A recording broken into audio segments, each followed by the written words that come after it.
Hello guys, nandito na naman ako. At ito, pag-usapan natin, basahin muna natin at ating i-discuss. Sige, sabi rito DNR 11, kakasuhan ang nasa likod ng pagtambak ng basura sa harap ng kanilang tanggapan sa Davao City. Okay guys, ayan maliwanag. Ito ay sa the City of Garbage. Sa Singapore. Okay guys, ang sabi rito ng DNR kakasuhan nila yung mga nagtambak ng basura dito sa kanilang harapan.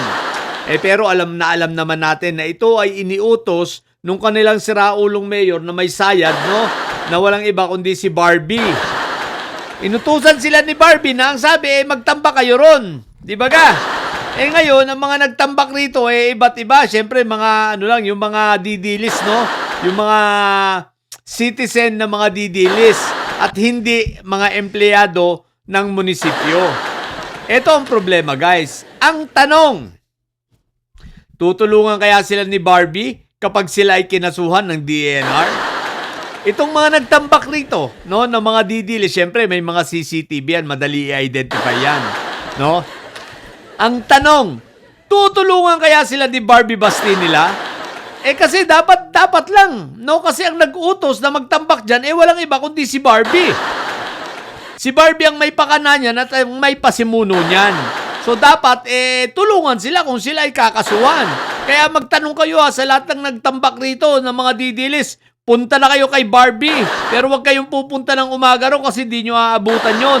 Punta kayo alas 4 hanggang alas 5 lang kasi ang opisina ni Barbie Baste from 4 p.m. to 5 p.m. lang.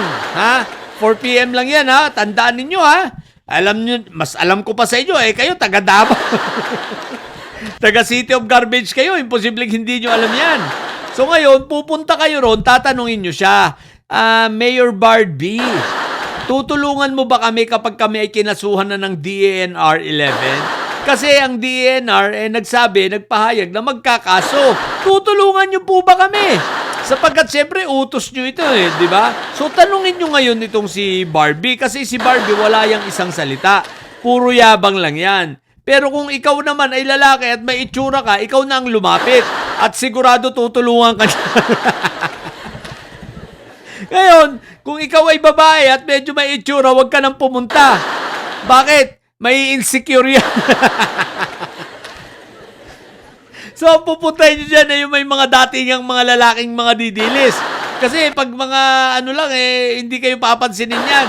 So, itanong ninyo kung tutulungan kayo Tandaan ninyo kakasuhan kayo ng DNR. So, mag-isip-isip kayo. At tumakbo na kayo kasi obligasyon niya yan. Inutusan kayo. Siyempre, sino ba namang hindi susunod kay Barbie? Tanga nga kayo, di ba? Bubo nga kayo, di ba? Pakainin nga kayo ng tae ni Barbie, sasabihin nyo, ice cream yun. Dahil bobo nga kayo, syempre, hindi namin kayo masisisi. Hindi namin kayo masisisi kung sumunod kayo kay Barbie at magtamba kayo ng basura. Di ba tatanga-tanga nga kasi kayo? Tulad nga ng sinabi ko, kung ano man isubo nila sa inyo, akala nyo pagkain. Kaya pag sinubukan kayo ng tae, ang sasabihin nyo, ang sarap ng ice cream. Ganyan kayo kabobong mga inayupa kayo, Anyway, ito, John Wick, medyo sasalingin uli kita rito. John Wick, wala ka bang gagawin dito kay Barbie Basti naman? Aba, tingnan mo naman. Palagay ko, ang dami na nitong nilalabag sa rules ng local government, di ba? Sa code of ethics ng government employee, di ba? Ng public servant. Higit sa lahat ng mayor. Mukhang tahimik ka lang, John Wick, bagamat pinalakpakan kita sa pagtayo mo para sa doon sa Senado, tsaka sa paninindigan mo. Pero eto kakalibitin lang muna kita. Kasi marami pa mga darating, kaya ayaw muna kitang, tawag dito, tirahin, Pero kakalabitin lang kita, John Wick Remulla. Anyari na rito, pakisilip mo naman kasi ito ay under mo, DILG. So pwede mo itong suspindihin, pwede mo itong patawan ng mga parusa na nararapat. Aba. Yung sinabi niya kay PBBM, wala kang aksyon doon. Baka naman ito may aksyon ka. no, itong pagpapatambak at pambababoy sa ahensya ng gobyerno. Ha? Sira ulo to, wala tong parang, di ba, tatanga-tanga lang to si Barbie, so sadyang bobo lang di ba? Isipin mo, ahensya ng gobyerno yan, ha?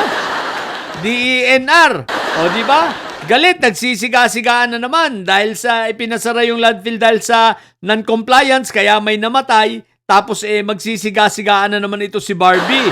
Aba, action naman. Okay? So yun, kaya balik tayo sa usapin sa mga didilis dyan, ha. Huwag ninyong kalilimutan. Alas 4 hanggang alas 5 lang ng hapon. Kaya pumila kayo ng alas 4 na ron at tanungin nyo na si Barbie kung tutulungan ba kayo o hindi. Aba, syempre. Dapat ampaw hindi itutulungan, ha, ang public attorney's office, ha. Dapat hindi nyo itutulungan kasi kita nyo naman, ha. Sabagay, ampaw, namimili rin ng kaso yan kung tutulungan ba sila o hindi. Pero dapat ito, piliin ninyo at huwag nyo itong tulungan. Pabayaan yung si Barbie ang tumulong sa kanila. Total, si Barbie naman na nag-utos sa kanila, di ba? O dahil sa tanga nga, alam ni Barbie kasi tanga mga ito. Isipin mo, utusan kang itapon sa harap ng DNR, sumunod ka naman. Hindi ka pala naman sira ulo, di ba? What the heck? O, di ba? So, yun lang muna. At sa mga bubunditilis dyan, lalo na sa mga nagtapon dito, humanda kayo. Ako, puro di. Diyos ko, puro di. Matili kayo mga bobot may sayad. Ang tatay nyo ay preso. Ang bibi nyo ay bobo. Matili kayo mga bobot may sayad. Sapagkat ang may sayad, laging high blood. Bye!